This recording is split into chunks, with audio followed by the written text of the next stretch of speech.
Good morning. This is Keloland on the go with all you need to know in news and weather as you start your day.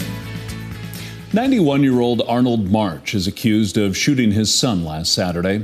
According to family members, March's wife of more than 70 years was recently admitted to a memory care unit. They were trying to move Arnold out of his house in rural Lincoln County to be closer to her. His grandson says he wants people to know Arnold is not a killer and may have felt threatened by things he didn't quite fully understand. He made a mistake. He had made a bad choice. Things happen, but he'd never done anything else in his life.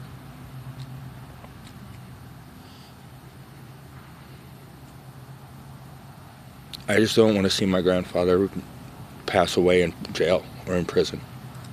It's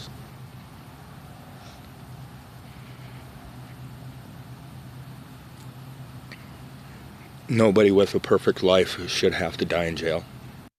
Arnold March has no criminal history. He is being held in the Minnehaha County Jail on a $500,000 cash bond. The victim suffered a serious gunshot wound but is expected to survive. We are learning more about a deadly plane crash on the edge of Pier Monday afternoon. This animation from FlightAware shows the plane taking off at 3:57, changing directions, heading southwest. At 4:04, something went wrong. Records show the plane started losing altitude. At 4:06, the flight was diverted and started heading back to Pier. Then it went off course. At 4:11, just 14 minutes after takeoff, there is no more information on the flight. Authorities say the pilot survived the crash, but the passenger, 76-year-old Hugh Alexander, died. The pilot called 911 as soon as the plane was on the ground. The pilot reported that the plane's engine failed, but federal officials are investigating the exact cause of the crash. Both men are from Steamboat Springs, Colorado. It's been a week since a house near Humboldt exploded. Since then, the farming community has gathered around the family. The family is overwhelmed by the support that people are showing them. The other day I had 72 calls from people, and that doesn't count the ones that called him twice, so that's just him. That's 72 people reaching out, wondering how they can help and stuff. Farmers took a day to help finish the family's combining since the mother and father are both in the hospital. A GoFundMe for the family can be found right here on our website. Well, Scott, sounds like we should be enjoying these warmer temperatures for late October because they're not sticking around. They are not. Temperatures today probably hitting the 50s, 60s in many locations. By the time we get into the weekend, temperatures in the 30s. For highs, and that comes with a round of snow. Temperatures for today: 60 in Sioux Falls, 55 in Aberdeen, 58 in Pierre, and 66 in Rapid City. We are looking at colder temperatures as we continue to get closer to the weekend, and that will eventually lead to snow. More details on your forecast with Brian coming up. Thank you, Scott. A local furniture store is giving away a free mattress each month for an entire year. Conlin's Furniture in Sioux Falls wants to help first responders, teachers, and military veterans sleep a little easier at night by giving someone a new mattress. For Seth Gross, the mattress giveaway to a first responder is personal, as he lost his 2-year-old son, Camden, who wandered off in the middle of the night in the dead of winter. First responders found him unconscious. To give back to those type of people that see this stuff nonstop all day, every day, and just to give them somewhat of a relief at nighttime, because I'm sure some things that they've seen is just what I've been through personally. It's be really difficult sometimes to sleep at night. To nominate someone for a free mattress, you can write a letter or text Conlin's Furniture with your nominee's name and why they should be awarded a free mattress. We have the contact information under this story right here at Keloland.com. There is only a week left in October, but you still have time to give back for Breast Cancer Awareness Month. Through the end of the month, Oh My Cupcakes is selling their Pink Velvet Miss Kim cupcakes and cakes. A portion of the proceeds from the sales of the treats goes to the Avera Cancer Institute, but Oh My Cupcakes also wants to raise awareness about breast cancer. Every October, we just really like to remind people with our messaging to do your monthly self-checks, to get a mammogram, to not ignore something that you think might be a little bit suspicious, but to get it checked out.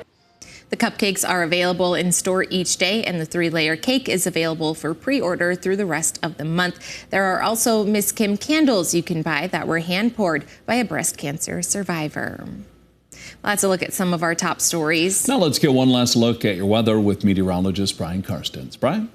All right, our weather today, we're looking at temperatures still actually pretty mild, a lot of 50s and even some low 60s in southeast Ketherland. Also some 60s where the sunshine comes out. See that in Pine Ridge and Rapid City this afternoon, looking pretty mild. The rain possibilities are certainly there for the southeast. We'll see if any of these thunderstorms produce some locally heavy rains. I would say Sioux City is a little more likely than Sioux Falls on that accord, but nevertheless, we're indicating some of that activity there. Now, this is going to finish up the evening. You'll see that cold front beginning to push into western South Dakota. Now, that's going to be changing the weather tomorrow quite a bit for western Ketherland. There'll be some snow, possibly Buffalo, even Rapid City tomorrow. There could be a kind of a little banded zone of snow that tries to move into the west. I think Sioux Falls will still edge out close to 60. Might be interesting to see northwest Iowa in the mid-60s. But then, yeah, all that warmer weather comes to a halt. I think that it's going to be blustery.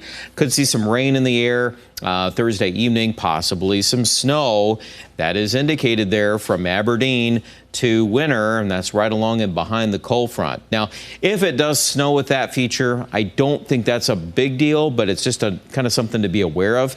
Saturday, though, the chance of snow, pretty good. In fact, enough to coat the ground white. I would say it's likely to happen on Saturday. Now, this is only an inch or more of snowfall, probability-wise, and so you can see the numbers for yourself, and obviously we can get into more details on some localized banding of snow. That's going to depend on the time of day that the snow is falling. If a lot of this is during the day part forecast during the afternoon on Saturday, might restrict the numbers a little bit, but it would only take a little shifting of the timeline, and that can get a little more interesting this weekend. So my high recommendation is you keep watching the weather forecast as we update the probability and the most likely scenario on that.